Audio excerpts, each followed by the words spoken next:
안녕하십니까. 아리바이오 대표이사를 맡고 있는 정세준입니다.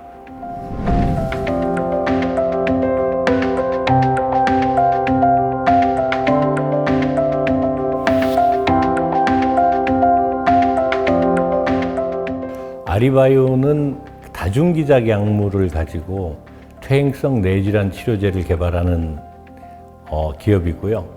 다중기작 약물을 개발하는데 필요한 툴들이 필요한데, 그 중에 저희들이 인공지능이 가미된 REDD라는 플랫폼을 가지고 있고, 워낙 퇴행성 뇌질환이 복잡하다 보니까 저희 혼자의 힘보다는 여러 기업들, 그 다음에 아카데미아들하고 같이 협력을 통해서 오픈 이노베이션을 통한 신약 개발을 하고 있는 임상 단계의 회사라고 보시면 될 것 같습니다.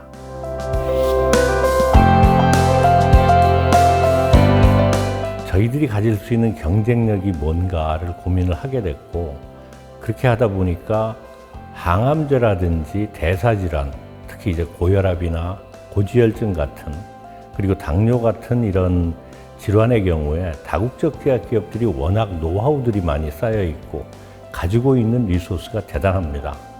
그래서 신생기업으로서 경쟁하기 쉽지 않겠다라는 생각을 했고, 그러는 와중에 알츠하이머나 이 치매 같은 이런 퇴행성 뇌질환의 경우에는 아직까지 효과적인 치료제가 없고, 그리고 다국적 제약 기업들이 다 실패한 분야거든요.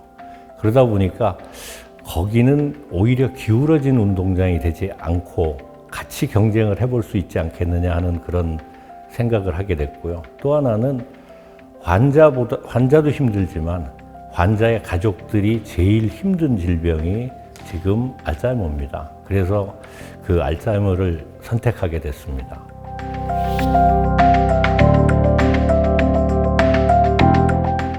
치매는 지금까지 제대로 된 약을 개발한 게 없었고요. 저희들이 시작하기 전까지는 알츠하이머 치료제나 치매 치료제의 실패율이 99%였습니다.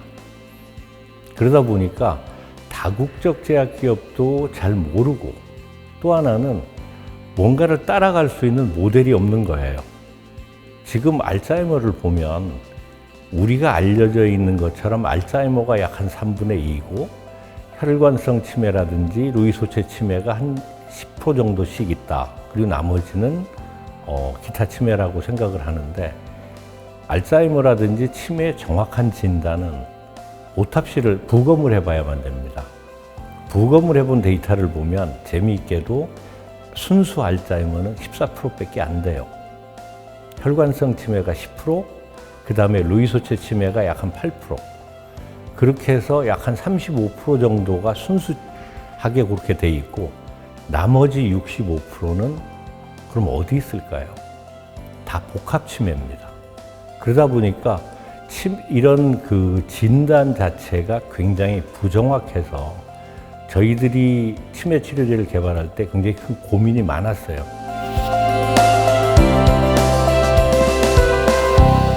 현재 저희들이 제일 크게 가고 있는 건 AR1001과 AR1005로 말씀드릴 수가 있고요. AR1001은 잘 아시다시피 미국의 경우에는 US FDA의 IND 허가를 받고 임상 3상을 잘 진행하고 있습니다. 저희들 목표로는 올 연말까지 75개 임상센터를 오픈해서 환자를 모집하는 것을 목표로 하고 있고, 아마 그 목표는 달성될 것 같고요. 유럽의 경우에는 저희들이 약 한 350명에서 400명 환자를 생각하고 있는데, EMA하고 유럽 식약처하고 CHMP Scientific Advisory Committee 미팅을 먼저 했어요. 올 11월서부터 지금 현재 진행하고 있는 거는 임상을 진행할 7개국의 CTA, 즉 IND를 신청할 예정으로 있고, 내년 3월서부터는 이게 환자 모집이 시작될 겁니다. 그리고 한국의 경우에는 한국식약처에 임상 3상 IND를 받았고 12월서부터 환자 모집이 시작될 예정으로 있으며, 중국의 경우에는 중국 식약처인 CDE에 저희들이 IND 신청을 했고 12월 내에 IND 허가가 난다면 내년 초서부터 환자 모집을 시작할 계획으로 있습니다.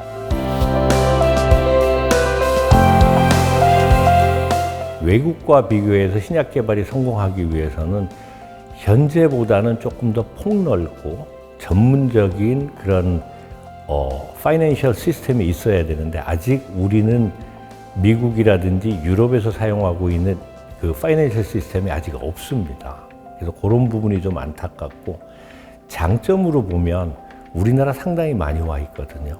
즉 물론 신약은 아니지만 그 바이올로직 쪽에서 셀트리온이나 그 삼성 바이올로직스나 이런 쪽에서 현재 그 글로벌 명성을 얻고 있기 때문에 그런 부분에서 국가의 인지도가 상당히 많이 올라가 있는 상태고요.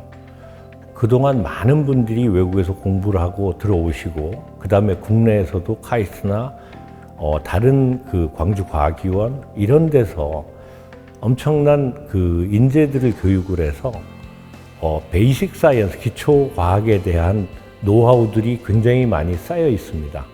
우리나라 정부만큼 또 바이오에 신경 쓰는 데가 별로 없습니다. 그리고 협회도 마찬가지고 정부를 대변해서 많은 회원사들을 같이 모아서 어떤 롤을 하기 위해서 네트워킹을 하고 거기에 최소한 할 수 있는 정책적인 자문이라든지 정부에 대한 그 어떤 제안이라든지 시스템을 만드는 이런 거기 때문에 앞으로 반응은 상당히 좋지 않겠나 하는 그런 생각은 해봅니다. 신약 개발은 쉬운 길은 아닙니다. 그러다 보니까 다들 지금 하고 있는 게 책에서 보거나 자기 기술에 집중을 합니다. 제일 먼저 이걸 개발하기 위해서는 환자에 집중을 해야 됩니다. 페이션트 포커스가 되지 않으면 어떤 약도 그냥 나오는 약일 뿐이지 이게 진짜 환자를 치료하는 데 도움이 되는 약을 개발하는 사람들이 없어집니다. 좀 용기를 가지고 자기가 믿는 대로 한번 쭉 밀어보고 그거를 개발시켜 봤을 때 본인도 얻는 게 많고 실패를 하더라도 그게 성공을 한다면 남을 따라가는 게 아니라 교과서에 나오는 그런 기법이 될 수가 있습니다. 그래서 항상 실패를 두려워하지 말고 뭐든지 끝까지 한번 가보려는 그런 말씀을 드리고 싶네요.